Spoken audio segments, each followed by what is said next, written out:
Toutes les semaines, je réponds à une de vos questions sur la parentalité. Aujourd'hui, je réponds à la question de Shmi8859 qui m'a écrit dans l'onglet Communauté, comment faire quand un jeune enfant fait le contraire de ce qu'on lui demande. Je suppose que ce que tu veux dire par là, c'est comment faire pour qu'il écoute et qu'il fasse ce que tu lui demandes. Je vais donc répondre à cette question. Mais juste avant, tu peux télécharger mon planning des routines matinales. Si tu en as marre de répéter « Dépêche-toi, habille-toi, mets tes chaussures » et que chaque matin tourne au marathon stressant, alors ce planning, il est fait pour toi. Il va t'aider à structurer la routine de ton enfant, à lui donner des repères clairs pour qu'il sache exactement quoi faire et dans quel ordre sans que tu sois toujours derrière lui. Résultat, moins de crise, moins de stress et plus de sérénité pour bien démarrer la journée. Je te laisse le télécharger gratuitement en cliquant sur le lien que j'ai mis en description.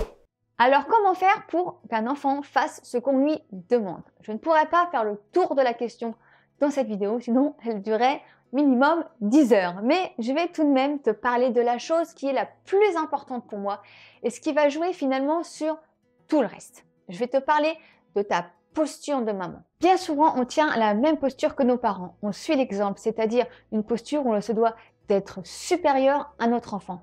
Une posture où l'on montre qu'on a le contrôle et pour cela, eh bien, on donne des ordres.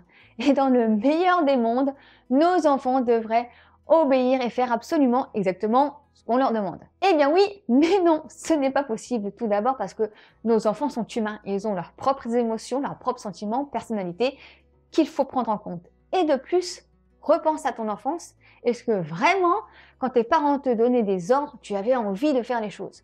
Non, mais finalement, tu les faisais souvent par peur des représailles, mais absolument pas parce qu'il fallait les faire.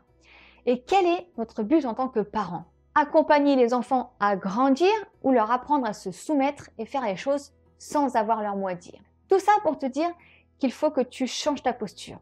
Avec ton enfant, vous êtes tous les deux une équipe. Et dans une équipe, on travaille ensemble. Il faut que tu développes la coopération chez ton enfant. Donc, à la place de lui donner des ordres, va ranger ta chambre, dépêche-toi de mettre ton manteau, tu vas chercher à le faire coopérer, à trouver des solutions ensemble. Par exemple, ton enfant saute sur le canapé. Au lieu de lui dire « Arrête de sauter, descends du canapé » en criant à l'autre bout de la pièce et qu'il continue à sauter, donc qu'il fasse le contraire de ce que tu lui dis, eh bien, tu vas te rapprocher de ton enfant et discuter avec lui. Lui parler et non crier. Tu peux lui dire, par exemple, « Je vois que tu débordes d'énergie, dis donc. Par contre, je suis pas trop d'accord pour que tu sautes sur mon canapé. Alors, dis-moi comment on pourrait faire autrement.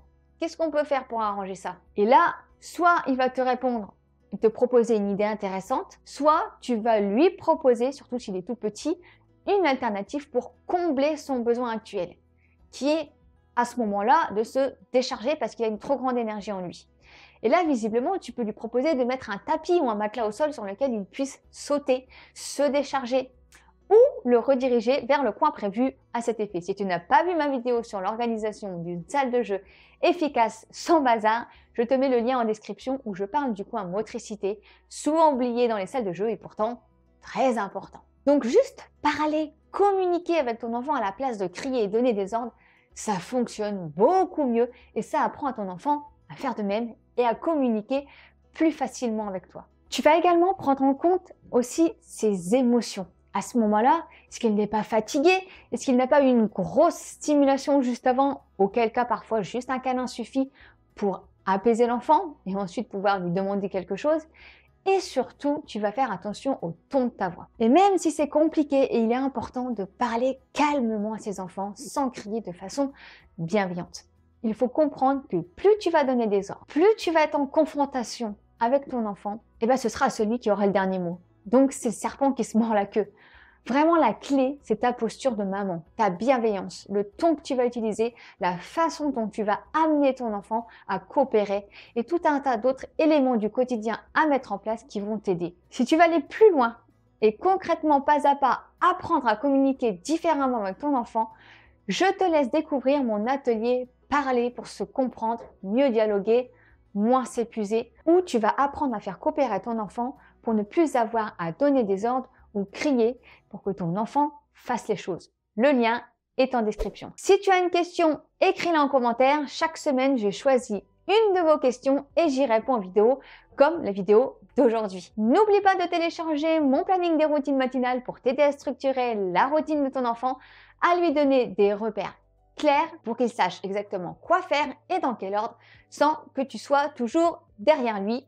Le lien est en description. Si cette vidéo t'a été utile, pense à la liker, à la partager avec d'autres mamounettes et bien sûr à t'abonner pour ne rien louper de mes prochaines vidéos. Et si tu veux voir une autre de mes vidéos, eh bien c'est juste là, tu peux cliquer. On se dit à très vite dans une prochaine vidéo. En attendant, souris à la vie et elle te sourira. Je t'embrasse, à bientôt!